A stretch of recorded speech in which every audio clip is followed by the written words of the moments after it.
The essential qualities of a good smartphone are the good build quality, a pair of cameras that won't disappoint you when you need them, great battery life, and a lag-free experience. If a phone doing all of these things better than some other phones pricier than this, I call it a winner. Hey guys, welcome to Phone Freaky. This is my full review of the Honor 8X.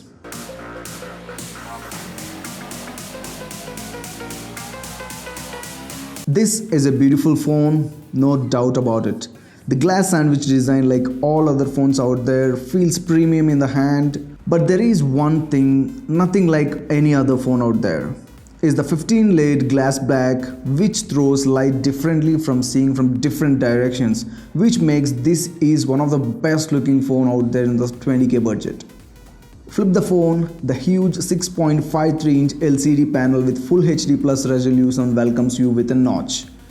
Even though the pixel density is a bit less at 396 pixels, the quality of the panel is very good. Produces saturated colors and acceptable viewing angles even in the outdoor conditions. And the tiny bezels around make it more immersive. Sadly, the single bottom firing speaker is not loud and get distorted at full volume. If this came with dual speakers, this will be a great device for watching videos or playing games. Luckily, the output via the 3.5 headphone jack is great. Honor throws so many features like 3D audio to maximize your audio experience via the headphone jack. The biggest surprise to me is the processor. The Kirin 659 in the Honor 7X is just okay, but it will struggle if you play high-end games. But this new octa-core processor is a beast at this price. With 4GB of RAM, in my review time, for once I did not want to have more power than what I have. That's how good this processor is. The GPU turbo technology helping the powerful processor to run the games even smoothly at reasonable frame rates. Gaming experience is quite good and the day-to-day performance is a delight here. And the SIM tray accepts 2 SIM cards and a micro SD card at the same time, which makes the onboard 64GB space more than enough. I wish all the manufacturer will do the same. Another major win for this device is the battery life. The powerful yet efficient processor helps the lasting this device all day with 4 to 6 hours of screen on time depending on the person's usage. If they bundled a fast charger in the box, that could have made it even attractive. But the battery life is good, so I'm okay with it. The EMUI on top of Android Oreo is smooth. But at this point of time, we expect the phone to launch with a new Android version, that is the Android Pie, that became available few months back. The optimizations work pretty well and the phone is very smooth to run. Head to the dedicated theme store if you don't like the stock look. Hide the notch. Bring down the notification panel with a swipe on the fingerprint scanner. Take a picture with the same and the list continues. And here comes the dual camera setup, consists of 20 megapixel main sensor and a 2 megapixel depth sensor. And the wide 1.8 aperture is great, which allows more light to hit the sensor. Like always, the camera USP is filled with so many features that we found on Honor and Huawei devices that the general user won't use. There is a AI mode that will detect the scene and boost the saturation, but sometimes it goes overboard. The quality of the photos are good. And the shots in daylight has plenty of details thanks to the 20 megapixel camera and a wider aperture. That helps you to don't lose the detail even if you zoom a bit.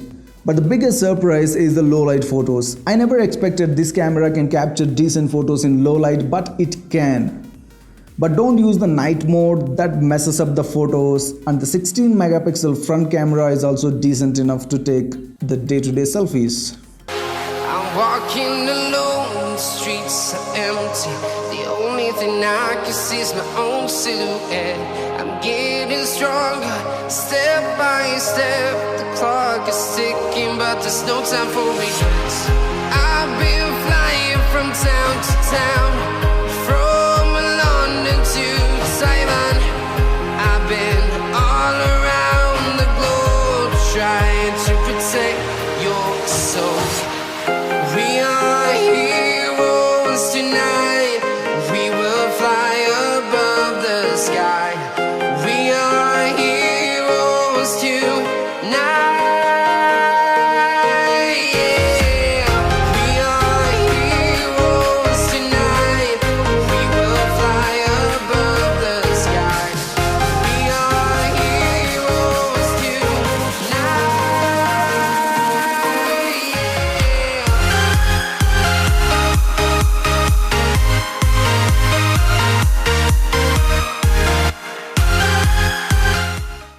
call quality, network reception, and the fingerprint sensor, everything works pretty good too. So all the positives out there, is everything great about this phone? No, there are compromises.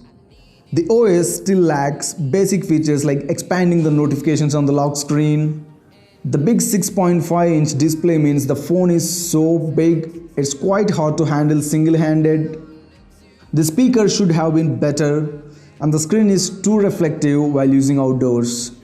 The glass back means it is ready to get scratched, and a micro USB in the end of 2018, which is a very big no. In spite of these small negative things, the strong positive points cover all the small problems it's have. At 15,000 rupees, this is a great phone to get. What do you guys think about the phone? Let me know in the comment section, and if you want a Honor 8X, let me know how this phone is performing. And if you really like the content of this video, please like the video, share the video, and please subscribe and stay tuned to Phone Freaky. Thank you so much for watching.